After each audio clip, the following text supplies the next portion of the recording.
একদিন সকালবেলা টনি আর Spidey Avenger টাওয়ারে ঘুরতে ঘুরতে কিছু কথা বলছিল, কিন্তু হঠাৎ তাদের নজর গেম খেলতে থাকা থরের উপরে পড়ে।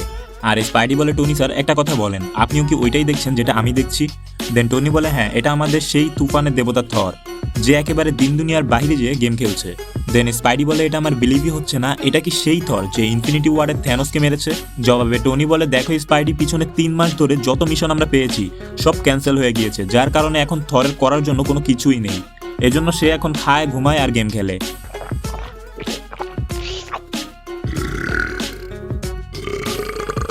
দেন হঠাৎ আবার স্পাইডি বলে, টনি স্যার, আপনার কি মনে হয় না যে আমাদের থরকে বলে দেওয়া উচিত যে সে অনেক মোটা হয়ে গিয়েছে?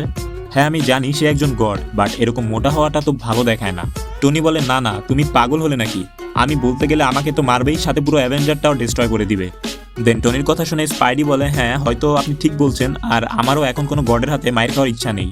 দেন টনি বলে, দেরিতেই হোক, বাট তুমি বুঝতে পারছো এটাই অনেক। যাই হোক, তুমি আমার সাথে আসো, তোমাকে কিছু মিশন দেই।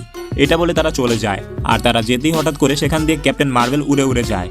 আর জানি না কেন ক্যাপ্টেন মার্ভেল সেখান দিয়ে চলে গিয়ে আবার ফিরে আসে, আর থরের সামনে এসে বলে, হেই থর, তুমি কি আমার কথা শুনতে পারছো? জবাবে থর তার গেম খেলা বন্ধ করে বলে, ও ক্যাপ্টেন মার্ভেল, হ্যাঁ বলো, শুনতে পারছি, কি অবস্থা তোমার? এটা শুনে ক্যাপ্টেন মার্ভেল বলে, হ্যাঁ সব ঠিকঠাক, অবস্থা ভালো। বাই দ্য ওয়ে, তোমার কি একটু মনে হয় না যে তুমি অনেক মোটা হয়ে যাচ্ছ? দেন ক্যাপ্টেন মার্ভেলের মুখে থেকে এই ওয়ার্ডটা শুনতেই থরের অনেক জোরে ঝাটকা লাগে, আর তার কানে বাস এই মোটা ওয়ার্ডটাই বাজতে শুরু করে। আর এটা বলার পর ক্যাপ্টেন মার্ভেল কারো কোনো কথা না ভেবে সেখান থেকে চলে যায়। দেন চেয়ারে বসে থাকা থর প্রথমে নিজের উপর আঙ্গুল উঠায় আর বলে, কি, ও আমাকে কি বললো? ও আমাকে মোটা বলে গেল?